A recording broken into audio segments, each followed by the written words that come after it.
Welcome to The Lock Shop with Nielson and Hustler.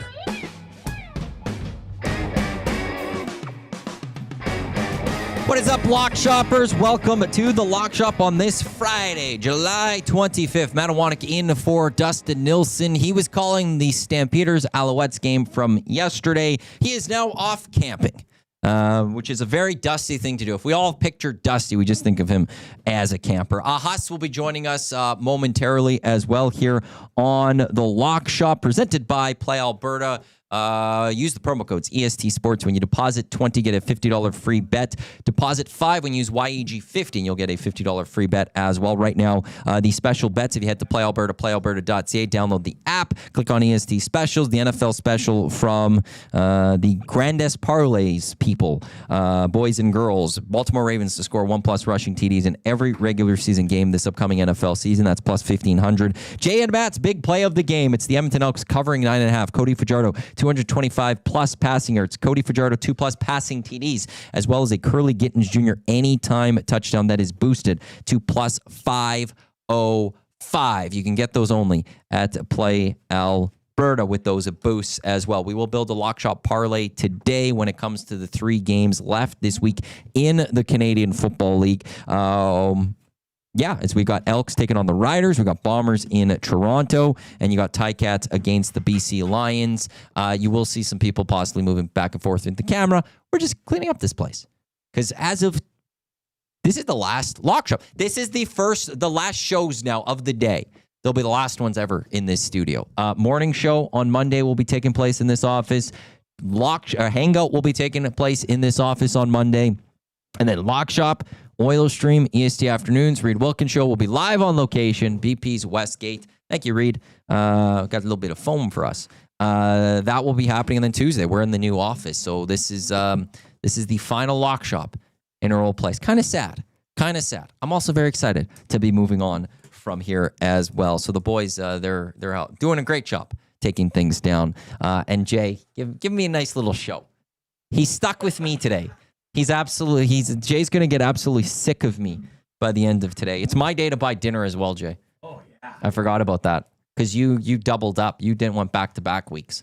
You brought some great burgers in a couple of weeks ago. So Green and Gold kickoff show, myself and Jay Milne will get you set for Elks and Riders. 7 o'clock is kickoff. We'll have the coverage for you right here on Edmonton Sports Talk and across our audio streams at 6 o'clock. The line has moved slightly.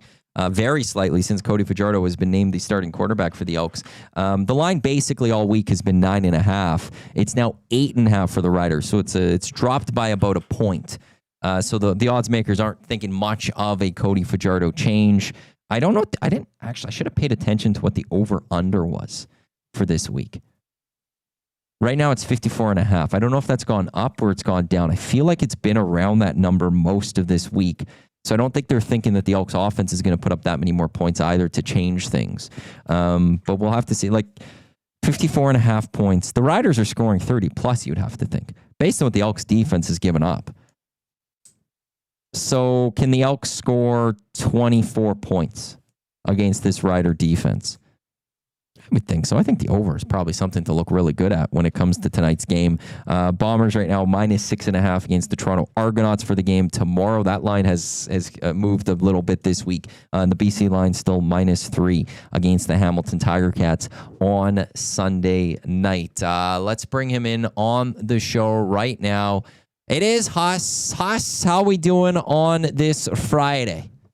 I'm ready for the weekend, Matty. I'm ready for the weekend. We got a beautiful day here in the Peg and nice couple of days coming up, a full slate of games in the Canadian Football League. So I'm ready to roll.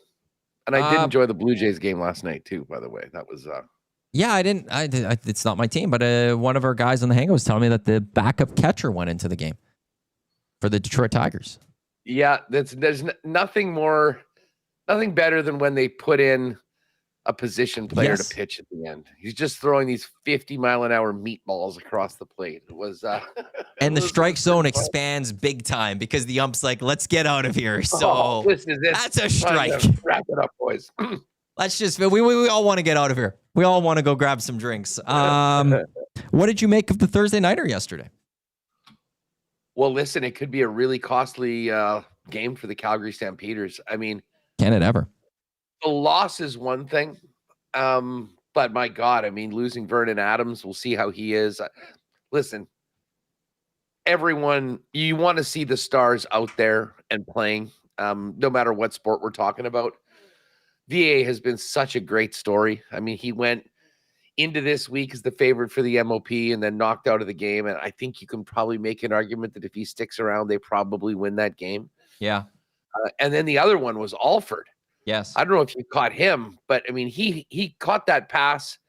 You're expecting him to make a juke and get another 5-10 yards, and then he just didn't move. And they're like, oh, man. And he's been such an amazing story at the start of the year. So, listen, unfortunate on the personnel side for Calgary.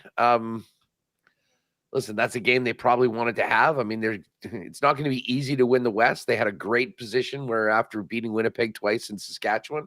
Now, Sask obviously has the opportunity, if they can get a win over the Elks, to get back to first place. But it's funny with Calgary.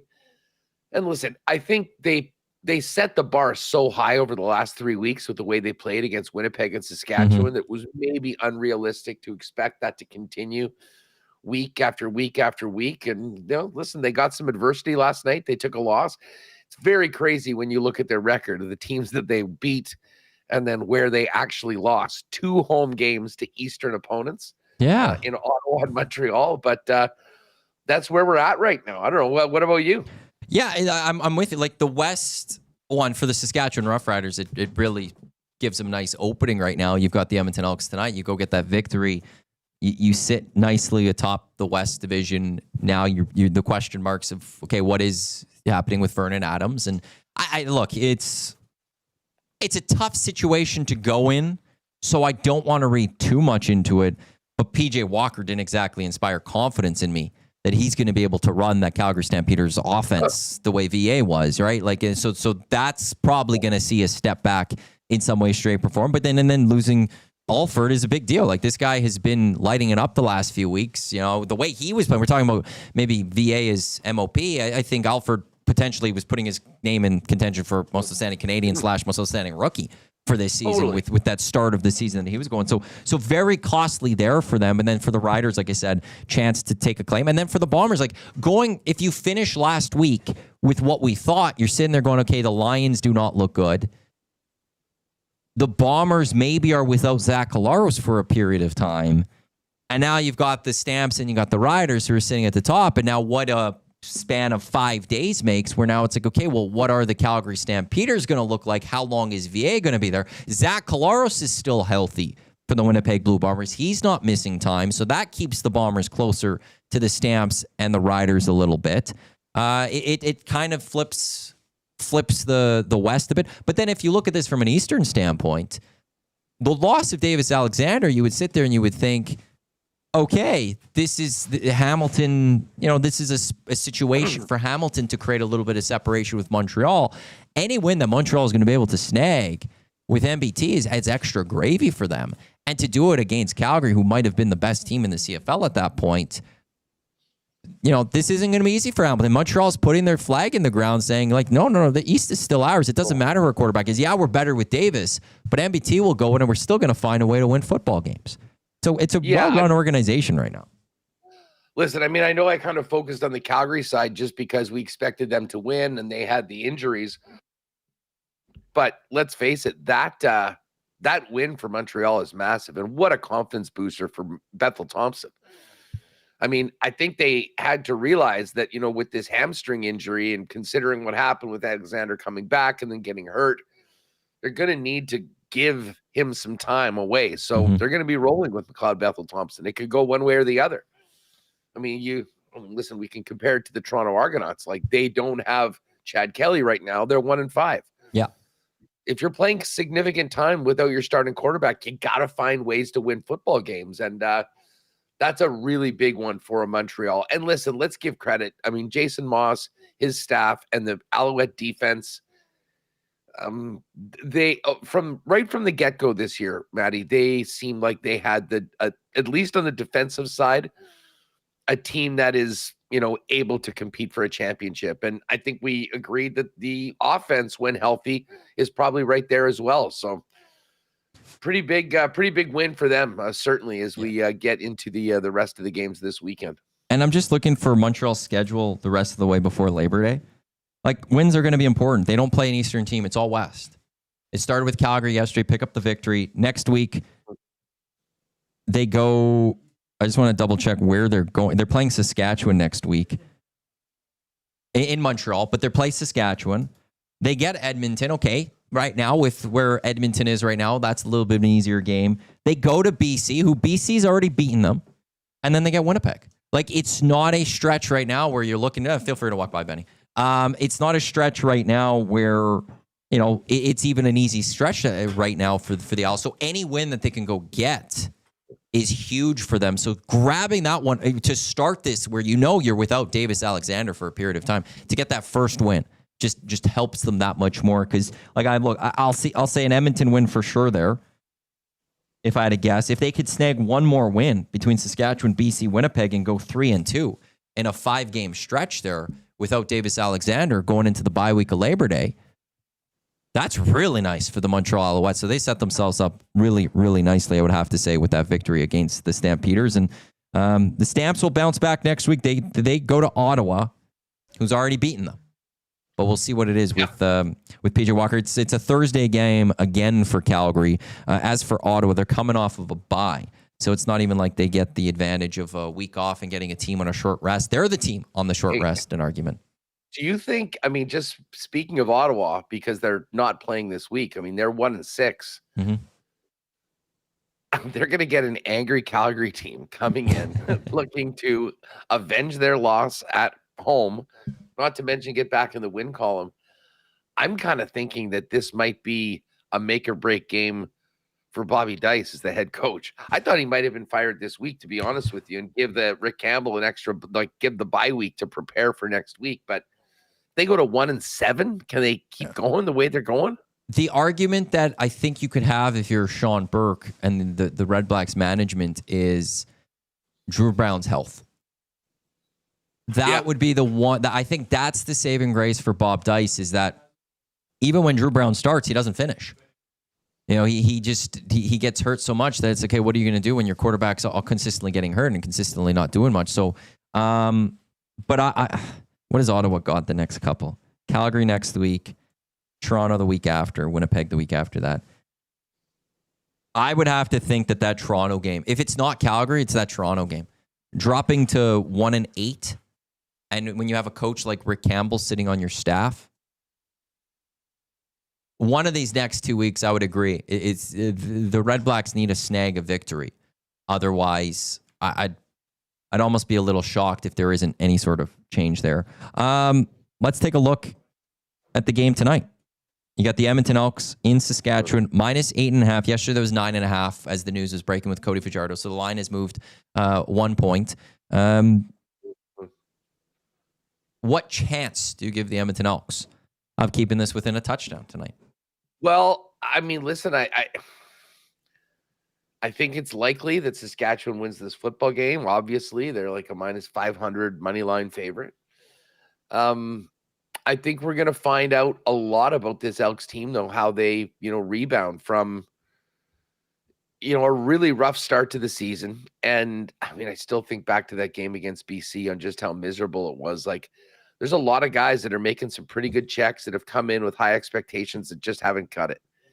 And this chance to go in as a big dog in Saskatchewan against a team that is now, I guess, technically first place in the West, is a huge chance for this team to show that, listen, they're better than they've been so far. I'm really intrigued to see what we get out of Cody Fajardo. And I kind of think, it doesn't surprise me that the line's gone down a little bit since Fajardo's gone in, or since he's been announced as the starter.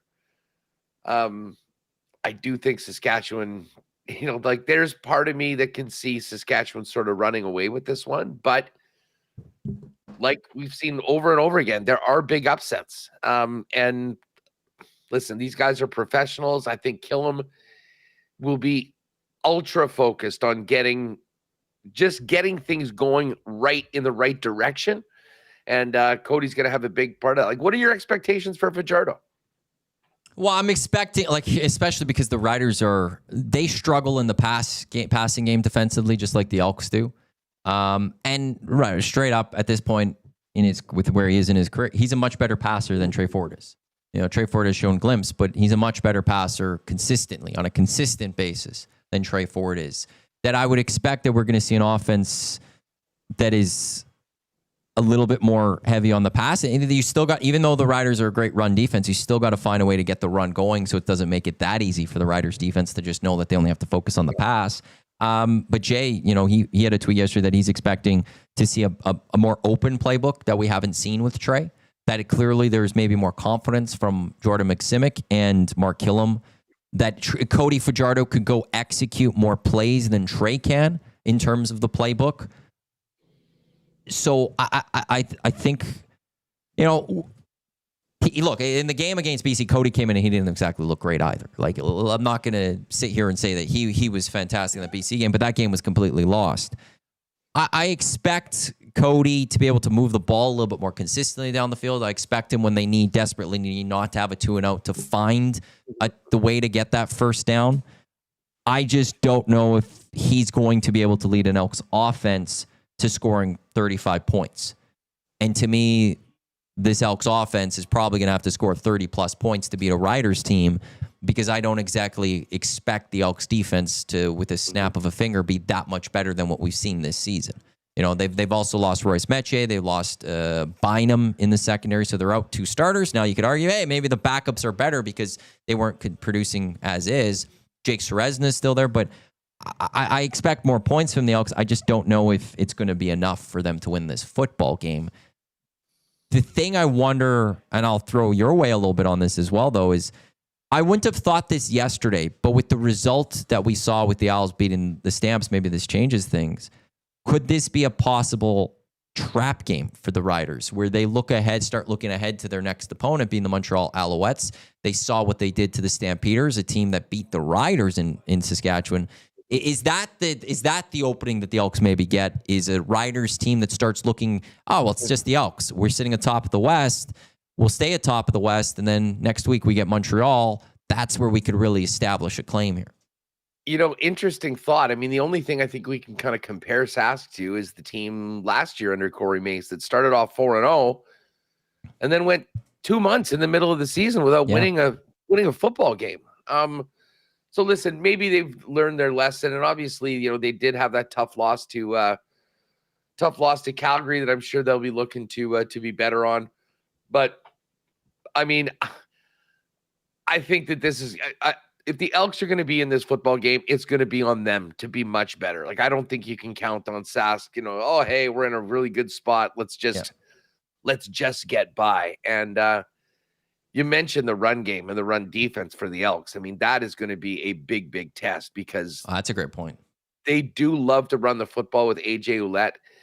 It hasn't been happening as much over the last couple games. And right off the bat, I think we're going to see a real battle on the line of scrimmage to see who can, to see if the Saskatchewan can just exhibit their superiority on the O-line. And if that's the case, it could be a really long night. And you could have the defense out there for significant minutes, maybe not quite to the extent of their near record-breaking performance against BC earlier this year, but still a lot of time on the field. That's why when I look at this game, I think on our picks, I picked Saskatchewan. I gotta go double check this. When I sent them out, I think I had it at 9.5. And in those picks, I officially picked Saskatchewan. But it's just with Cody and not having seen Cody, it's hard. Like I feel like, because I'll build a parlay today with these 3 games. I feel like the best play for this game is the over 54.5. Because, this Elks defense, I don't think they're going to all of a sudden wake up and hold a team to, 20 points, 21 points type thing. Like they're still going to give up points. I think with Cody, the Elks will be able to match. So like if the Elks give up 30 points, you're looking at, can the Elks score 25 points? And I think the over 54.5 is probably the play that I'll throw into a parlay. What are you thinking about this game?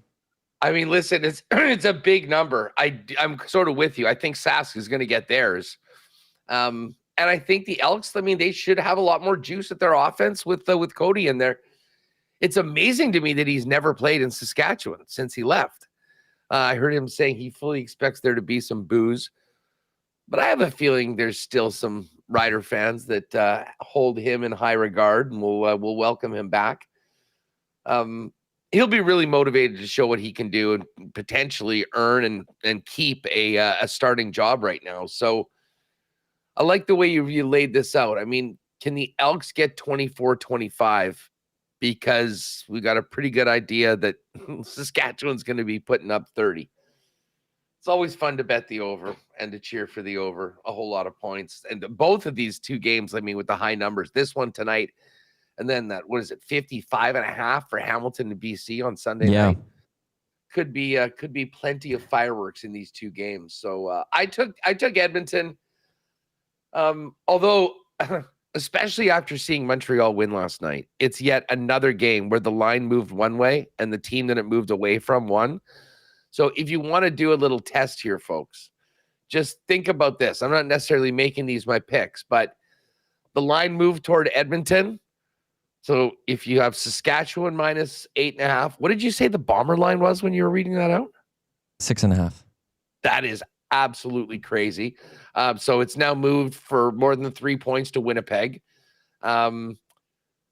So that would be a Toronto play, and the line is moved towards Hamilton. So go away from where the line's moving, you're saying? Yeah, BC, Toronto, and Saskatchewan. That is where, and just this trend keeps happening over and over again, where the teams that are hitting are the ones that have been getting faded, presumably by the line. So plus 550 if you put those three together right now. Just throwing that one out there. Before we get to Ticats and Lions, let's go Bombers Argos. I know yesterday you talked about how you feel that, you know, the Bombers, their team, they're not going to go and get 6.5. You know, that this is, you were with the Argos and that. Has your mind changed at all over the past 24 hours? No, and to be honest with you, I think it's even more. I mean, I'm even more nervous about this game for Winnipeg, knowing that Stanley Bryant's out again. I mean, a big part of the reason why Zach Caleros finished the game in the locker room was that, you know, they were getting to him and, you know, he laid out and paid the price on that play to get the ball up in the air to let Nick Dembski make a play. But unfortunately, it knocked him out of the football game. And, you know, I think Toronto's going to be hungry. I've talked about before how tough they play Winnipeg consistently, no matter where they are, but especially at BMO Field.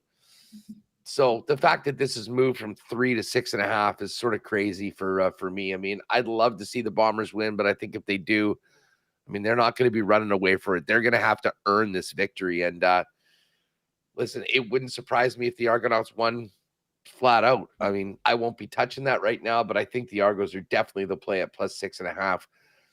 I guess just now, they officially put out the roster with Chad Kelly not starting, and that's kind of why it's gone another point and a half.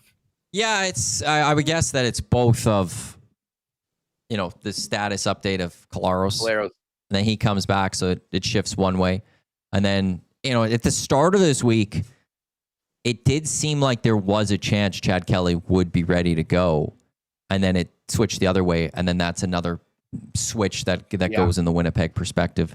In that sense, I do know, like, no Anthony Lanier. Oh no, he's going to be available. Never mind. He was on the injury report. McManus is going to be available. Verga is going to be available. They were on the injury report. I know that was the one thing that they had a lot of defensemen, players on the defensive side that were on the injury report this week.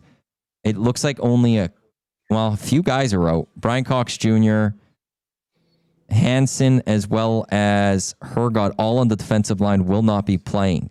So there will be some changes to the defensive line for the Toronto Argonauts. I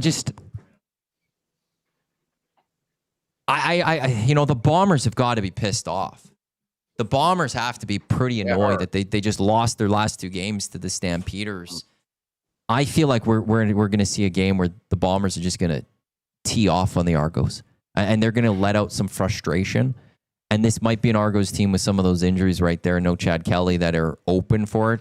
Although the flip side to that is you could correct me if I'm wrong a little bit with this over the last couple of seasons. Whether it's Chad Kelly or not, the Argos play the Bombers quite well. Oh, listen, regular season, playoffs, it is always a struggle for Winnipeg. And I give a lot of credit to Dinwiddie. Dinwiddie schemes against Winnipeg very, very well. And like, even when the Bombers have been cruising, like clearly the best team in the league, and the Argos have been mid, like just kind of 500 or whatever, often you see the blemishes on their record came in Toronto against the Argos. So I don't know. We'll see what happens tomorrow night. I'm definitely going to take the points. I think I would be stunned if the Bombers win this one by 7 or more. Love to be wrong, but I'm not expecting it. Well, and you've convinced me a bit. Like, I think I might just try getting that to Argos 7.5. Move that just a little bit. But as we're talking here, there is something about Ryan Dinwiddie and game planning against the Winnipeg Blue Bombers, and that has changed my position a little bit here. That I still don't see the Argos beating the Bombers tonight. I'm confident in that one, but I think it is closer than the 7 points. That I think on the parlay, I'll move it to 7.5. So over 54.5 right now for Elks Riders, and then Argos plus 7.5 against the Bombers tonight. Oh, that's going to be a good game. Okay, and then the last game of the weekend. BC Lions at home to the Hamilton Tiger Cats. +3 for the Ticats. Lions -3 home favorites. As you pointed out, they're expecting a lot of points in this one. What are you expecting out of this one? An absolute fireworks show from both teams. I expect BC to be much better offensively, but I don't know how you stop Kenny Lawler right now. And with the attention that he's drawing from defenses, it's really helping open up everybody else. And I'll tell you what, Bo Levi Mitchell right now, dude, he is absolutely slinging it. He's got all the confidence in the world, and is not afraid of making that mistake or throwing that pick. And the combination of a guy like Lawler, who, as Milt Stiegel said, he doesn't need to be open to get the football and to make plays. And Bo Levi's more than willing on chucking it, even if he's not open. And it's turned into an absolutely devastating combination. So I'll be looking at, I don't know, is there any props up there for Bo Levi or Kenny Lawler in particular? They don't. Play Alberta doesn't have those up as of yet. We're hoping to get those up later this season or next year. But when we build parlays, we can throw things in there. Bo kind of dropped the ball last week, so you nailed the Nick Dembski anytime touchdown last week. Yes, I got my AJ Ouellette play over 70 rushing yards. The thing that killed my parlay last week was Bo only threw 1 touchdown pass. I needed 2. What? It was nuts. Like, and of all the weeks, that's the one week Bo doesn't get it done for me, and he blew that one. But I like, here's looking at the numbers right now. BC Hamilton 1-2 in the CFL when it comes to passing yards. Rushing yards, they're 6-8. So they're near the bottom when in terms of rushing the football, but they're at the very top when in terms of passing the football. Defensively, they are 2 of the best pass defenses in the Canadian Football League. The BC Lions are the best. Hamilton is the 3rd best. So it's going to be who breaks. BC is the best? They give up 212 yards in the air per game. That's it. Huh. Now, rushing, they give up 122 yards per game on the ground. They are the worst in the Canadian Football League in the run attack, which is why, again, the Edmonton Elks had a great game plan last week to run the football only 5 times and throw the ball lots against the best pass defense and the worst run defense. A really solid game plan there. But like, where does this break? Is it Is it the defense that's going to step up in the pass, or is it going to be the passing game that's going to break these defenses down? And if it comes down to the running attack, well, neither of these teams have great running games going right now, but James Butler is probably the better back. I know Greg Bell has been practicing this week for the Hamilton Tiger Cats. He was a full participant yesterday, so maybe they're going to have Greg Bell back in the lineup. Although when you look at the BC Lions, Justin McInnes has been limited the last couple of days. And while Javon Katoy, who got hurt last week, he's full participant. But actually, here's something interesting. I don't know if you've ever seen this before in injury reports. The Hamilton Tiger Cats have 2 players listed on their injury report, both with load management as their injury. Literally says load management. Yeah. Their offensive lineman, Brendan Bardner, and defensive back, Quavian White, both says their injury is load management. I've absolutely never heard that in football. Me neither. Ever. Yeah, so there's a couple. But they were both full participants in the last 2 days of practice. I don't know about today yet, but yeah, their injury report is load management. So they just gave them a day off from practice, but they were full participants. No, they were full participants in practice.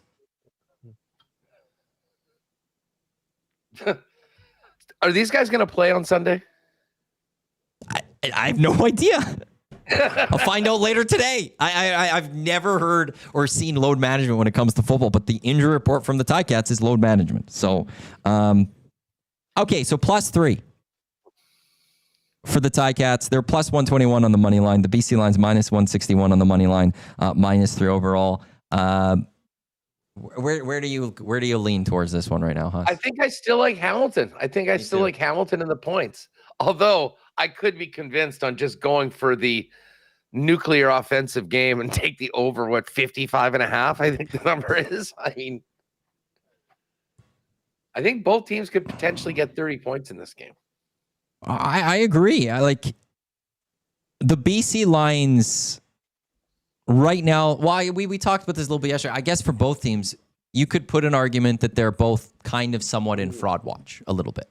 You know, the Hamilton Tiger Cats, this would be their signature win, I would say, this season. You know, I know they beat the Montreal Alouettes earlier, but that was without Davis Alexander. So you go across the country, go into BC, you go beat Nathan Rourke. You're now establishing yourself with the Montreal Alouettes atop the East. For the BC Lions, really, okay, you beat the Montreal Alouettes late as well. But to me, I look at them and you beat Edmonton. Cool. That's it. Like you couldn't beat you couldn't go beat the Riders. You haven't been able to beat. You lost both games against the Winnipeg Blue Bombers. You need to go show that you're capable of beating some other teams too. So I think both offenses are going to come out and hungry in this one. It is a lot of points of 55.5, but I'm almost tempted just to go straight up Ticats money line. I'm just not sold on this BC Lions team. And I think if it comes down to it right now, Nathan Rourke hasn't been a full participant at practice in weeks. He's still not getting through full practices, so he's not at his 100% just yet. I'm not sold. It's crazy to say right now, but I'm not 100% sold fully on Nathan Rourke, and I'm more sold on Bo Levi Mitchell. Actually, maybe.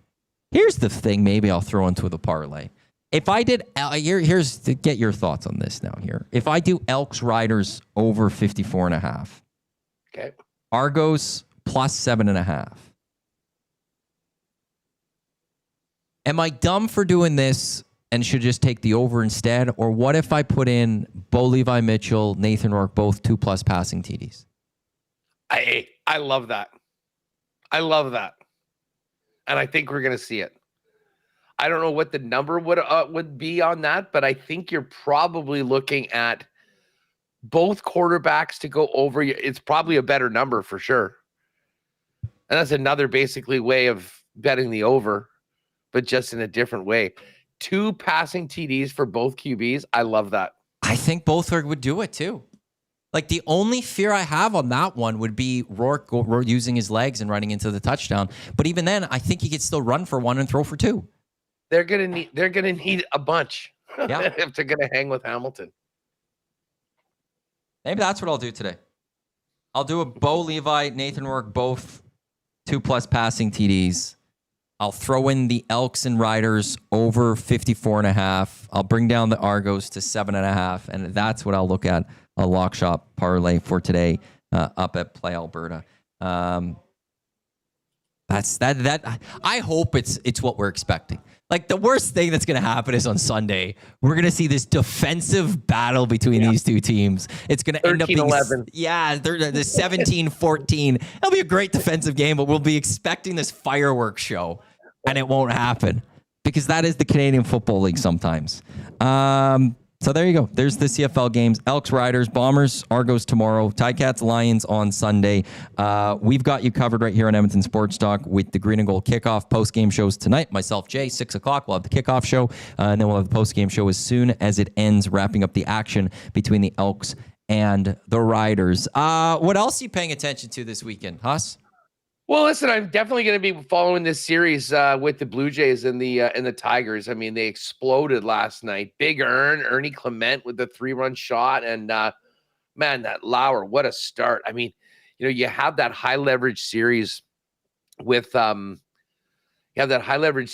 Yankees. Mm-hmm. You come in, Kirk and a few of the guys get the night off, and then you have Lauer go 8 innings of 1-run ball. I mean, that's exactly what that team needed. So huge shout out to him.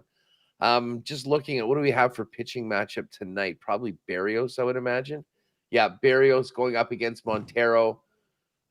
Close to a pick of Detroit, a slight favorite in this game. So definitely be looking at that and a little more of the Major League Baseball. But Matt, I don't know about you, but I find myself more and more every day spending time staring at NFL futures and starting to get into fantasy football stuff. Have you dove into fantasy at all this year? Well, so I'm in the Spite League with Dusty. Again, I wasn't part of the vote last year that set him off. I wasn't there. I wasn't there. So I had a solid team. I put up points, but I just had bad matchups and ended up finishing out of the playoffs, and I was bottom 4 of a 16-team league. So I was part of a draft lottery that took place this week, and I was really hoping I'd be able to jump up to like 1 or 2 to add to my team. Unfortunately, I'm staying at number 4, but it hopefully could help me jump forward. So our league is 16 teams, 5 keepers. So when you get to draft day, there's not a lot. Like, it's rookies to start. Rookies. As well as just whoever had to cut someone from their keeper league. So I get a top 4, so I should be able to get a player. I haven't fully looked yet. Like, my team, I have Joe Burrow. I have St. Brown. I have Cooper Kupp. I'm trying to remember who else I have. Cooper Kupp. I got Jaden Reed. I thought I had one more receiver that I really liked. But so I have some options. Oh, I've got Devonta Smith.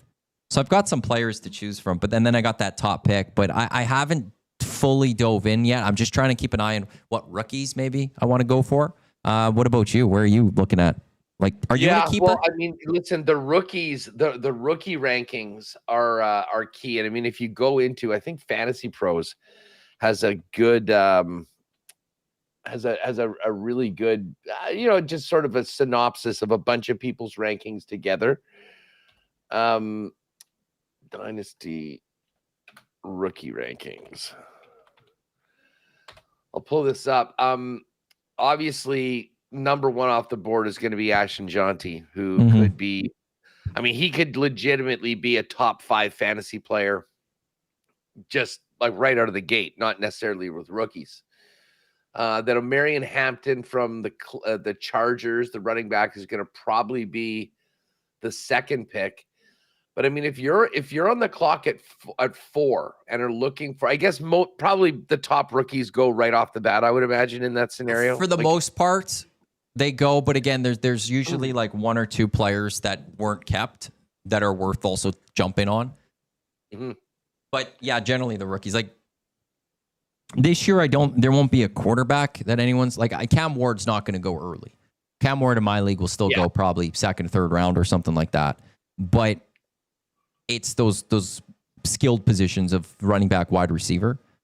So I really hope I can get a running back in that top spot. But I also don't want to I know some of them will fall a little bit, and I'll get an early pick because we don't do a snake through the first 2 rounds. We go 1 through 16, then start the snake. Oh. So I know I'll still get a decent player starting that second round. I think I still have my pick. Are you in a keeper though? The guy, yeah. I'm in a couple of keeper leagues, and you got these tough decisions to make as to who you do it. Actually, my favorite one is a league where we do an auction. So, every player is in, you bid guys up, you have a salary cap, and then you can keep 3 players going into next season, and you keep them at 20% plus $1 of what you got them the year before. So for instance, say you bid on a guy at $10. Next year he'll be $13, 20% increase plus $1. Why plus $1? Just because, like, for $1 guys, if you're gonna keep them, it goes at least to 3. Like, you're just not keeping them really low. So I mean, that's a really fun way to do it. And you can only keep a guy twice. Like, once he's been kept twice, he's got to go back in and be bid on. So the keeper decisions it's kind of a combination based on what they can do for your team, but also the value that you got them at the draft. And we kind of find that, people clear up their teams, and then tons of young players every year are picked kind of later in the draft at relatively low prices, hoping that they can be impact players and money keepers going in. So it's a pretty good rookie class this year. The guy that I'm really excited about, and I have had bad luck with tight ends over the last few years. Like, even Kelsey last year was a really low statistical year for him. Is this Tyler Warren, who's on Indianapolis. Now, I'm a little concerned about what exactly the quarterback situation is for Indy, but this guy he's gonna help a lot of QBs. He was an absolute wrecking ball for Penn State last year. But what was interesting is that the Bears actually took that Cortland Loveland ahead of Warren. So 2 really good tight ends coming into the league this year. And I think we've seen there's a real scarcity of those guys that are like the Brock Bowers that are going to basically be like a wide receiver in that tight end position. So that's sort of something I've been paying attention to and looking close to. I'm going to try and get, especially in like keeper leagues, I think that tight end position slept on a little bit. So going to be jumping on those guys. Just never mind fantasy for a minute. AFC North, the Ravens. Where's your level of confidence for that team coming in? I mean, you know that they're going to be good. You know they're going to be in the playoffs. I mean, how close is this team to kind of finally getting over the hump and being back in the Super Bowl? That's a different question. The North, like, I'm not scared of the Browns. I'm not scared of the Steelers. It's what the Bengals are, and they could be a team, it's funny. Like, the last couple of years, it seems like they just get off to slow starts, put themselves behind the 8 ball. They try to snag out of it, but they're a team that's always going to be scary. And as long as you have Joe Burrow and Jamar Chase, they're a threat. And you have to face them twice a year if you're the Baltimore Ravens. But the Ravens, a solid coach team. They got great players. Derrick Henry with his second year with the team now, with Lamar Jackson. Like, they didn't lose any major players in my eyes. So, like, they should still be... I think they would be the favorites of the North. Are they ready to beat the Bills or the Chiefs in the playoffs? That was another question. And, like, it sucks because I look at the last 2 years, what cost them the games. And, look, great play by, I forgot who it was with the Chiefs who forced the fumble, but the fumble right at the end zone, if the Ravens in the AFC Championship game against the Chiefs, if they score that touchdown, I think they're off to the Super Bowl. Last year, Mark Andrews catch the damn football, a couple of times. There was situations like that where it's like they've stubbed their toe, and I don't know if there's something in them that they just can't get it done against the Bills or the Chiefs. Is this going to be the year? I don't know. And it's funny you asked me that because I was going to ask you about the thoughts. Like, depending on where you look, you're going to see either the Ravens or the Bills being the top 2 teams to win the Super Bowl, ahead of the Eagles, ahead of the Chiefs. we're like, from an outsider's perspective, like, I understand the Bills part, that team just, they're so good. And, at some point they're going to get over the Chiefs. But the Ravens have to get over the Chiefs and the Bills. They have to get over two teams, in my mind, in terms of that mental block. Where do you come out on the Ravens and the Bills being top two teams? You know what? Who do you think is the Super Bowl favorite right now? Oh, well, for Play Alberta, it's the Baltimore Ravens. I know that. But I know some other places. The Ravens are number one? The Ravens are number one. I know that there's other places out there that have the Bills 1 and the Ravens 2. This is the first time I've seen the Bills, like, right there. I kind of thought the Bills would have been, like, about fourth. But, yeah, like, I'm stunned that Philly's not the favorite. How are they not? Yeah, it's Play Alberta's Ravens, Bills, Eagles, Chiefs, Lions, Commanders, 49ers, Rams, Packers, Bengals. Yep, that's... Did you say 49ers? They're 7th.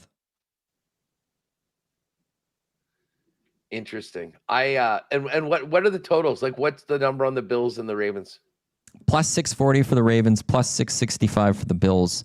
The Eagles are plus 695, so not far off. Chiefs are plus 805, and then you get into the 10-1s starting at the Lions. Been a while since we've seen 8 or more on Kansas City. I don't mind that. That's like, until they lose type thing, or like at the very, what are they? Do I have AFC conference winner? They're plus 350. Well, this is weird. Chiefs are more of a favorite to win the AFC over the Bills, yet the Bills are a better favorite to win the Super Bowl over the Chiefs. Maybe they think that if they win, they've got a better chance of beating Philly. But the Chiefs at plus 350 to win the AFC, like it's one of those, I'm never going to bet. Like, it's hard to just bet against the Chiefs until they lose. And they lost the Super Bowl last year. So yeah, maybe it makes sense not to bet on them to win the Super Bowl, but to come out of the AFC, it's hard not to look at that one and be like, until the Chiefs lose, they can have a rough start to the season. But once January rolls around in the playoffs, they know how to win. And that can't be said right now for the Baltimore Ravens, for the Buffalo Bills, or for any other team in the AFC. Yeah, I mean, listen, I'm geeked on the Chiefs. I was listening to Peter Schrager, who was on some show. I can't remember what one it was. And they were talking about the, I guess there's a documentary coming out on the Chiefs last season called The Kingdom. And, whatever, they were behind the scenes. It's one of those things that takes them throughout the year. And he was describing the, they lose the Super Bowl. Brett Veach is, out of his mind. Mahomes is beside himself. They just get destroyed by Philly. So the game ends. It's like, 1 a.m. They're getting out of the building on Sunday. Tuesday morning, Mahomes is in the gym. 7:30 a.m. He described it as a Michael Jordan-esque last dance. So just put that in my veins here, like a Mahomes revenge tour going into the season. I cannot wait. You know what? I'll bring this up while Dusty's not here because he would not like this take. But I do think we might see a big time regression to the mean for the Detroit Lions. Tough schedule, tough division, losing both their coordinators. I'll tell you what, if Dan Campbell can lose Ben Johnson and their DC and still win this division and be a top team in the NFC, that would be a quite a feat. I will say this. They're a pretty significant favorite to win the NFC North. The Packers are going to be right there. And I'll tell you what, if JJ McCarthy can have a half decent start, I think by the end of the year, he'll be going, we'll see what happens in those first 6 games or so.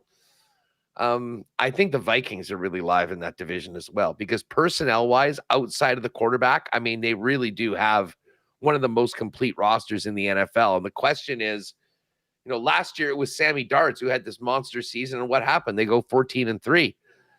This kid out of Michigan who basically had to just watch last year is finally going to get his chance to go. And I'll tell you what, if he is what he's been sort of promoted to be, I I think the Vikings are going to be really live in that division, and frankly in the NFC as well. Well, if Sam Darnold could do it, then Darnold. it's a little bit of, I don't want to. I'll fade Sammy's him going to be bit. throwing a Cooper Cup on your fantasy team already. You I guys shouldn't be loving. I shouldn't fade him too much right now. But it's like there's a lot of, it's a good system that you have there, and you should be able to almost plug and play certain quarterbacks. So if you could be better than Sam Darnold, then even more scary.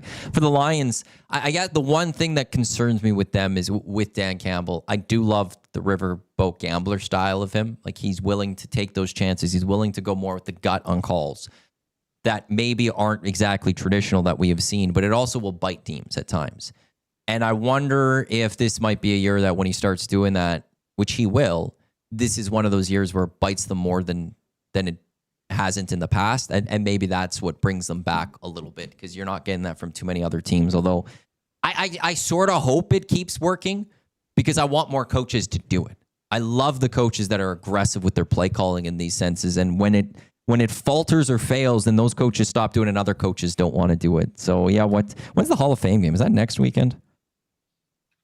Yeah, it's probably next Thursday. week, like Thursday, July 31st. So it'll be the full fantasy previews. All that's coming over the course of the next month. Then it's college football. Like, I love my summers, and I hate summers being over. I want fall to come as late as possible. I know what you're going to say here. But at the very least, we still get everything happening. We get hockey, we get a bunch of football, we get the Labor Day stretch in the CFL, we get baseball playoffs, the NBA will come out. Like, it is just a wonder. Like, if I'm going to be forced inside, it's a good time to be forced inside. Yeah, listen, the last couple of weeks of August, we're doing fantasy drafts and lots of prep and, enjoying the last couple of weekends, rolling into Labor Day. Huge CFL weekend. Yes. We'll do our trip out to Regina for the Labor Day Classic. And then you sort of come back. You probably got one more draft on Tuesday or Wednesday. And then boom, NFL kickoff, week 1. I told you I'm going to the Super Bowl rematch week 2, eh? Chiefs Eagles. No. Chiefs home opener. Yeah, I'm in for that one. That'll be fun. The 14th of September. Revenge at Arrowhead. What's coming up on WST today? Well, we're going to talk a lot about this Bomber game. We've got the rosters, no Stanley Bryant, so we'll dive into that. Ben Grant, who does a great job covering the CFL, particularly in the East, covering the Argos. He's going to join us. We'll have Jeff Hamilton jump on the program as well. We'll dive into some of the big NFL topics with Hacksaw. Speaking of that Labor Day trip, actually, we've got just less than 10 seats available. So Tara from the 1930 crew is going to jump on and fill people in on how they can snap those last few up and do a marble race and then kick off the weekend, Maddie. Beautiful. Well, enjoy that. It's fun talking with you again today. Dusty will chat with you early next week, but I'll chat with you later next week. Have a good one, dude. Thanks so much. There is Haas, him, Remus coming up. Winnipeg Sports Talk in just 5 minutes time. Go check them out on their YouTube channel. Just a few more minutes left here on the Lock Shop, and by a few more minutes, I mean just a few more seconds. EST Sports, deposit 20, get a $50 free bet. YG50, deposit 5, get a $50 free bet. That's all at Play Alberta, playalberta.ca. And EST specials, we've got some parlays. Big Uke has sent me the grandest and the silliest parlays that I will send off shortly here. And then the Lock Shop parlay that we will have today. What did we say? Elks, Riders over, Bombers, or the Argos plus 7.5, and Bo and Nathan Rourke both to throw 2+ passing TDs. Look for that at EST specials on Play Alberta. Coming up next, we've got the Oil Stream, then we got EST Afternoons, we got the Reed Wilkins Show with Jay Milne, then it's the Green and Gold Kickoff Show and post-game shows tonight. Jay and I will have the kickoff show at 6 o'clock, and we'll be back with the post-game show all live right here on Edmonton Sports Talk, your clear choice for Edmonton Sports, presented by Play Alberta. Thanks for tuning into the Lock Shop. Enjoy the rest of your afternoon. I'll talk to you on the Green and Gold Kickoff Show. Oil Stream, just a few minutes. Don't go anywhere.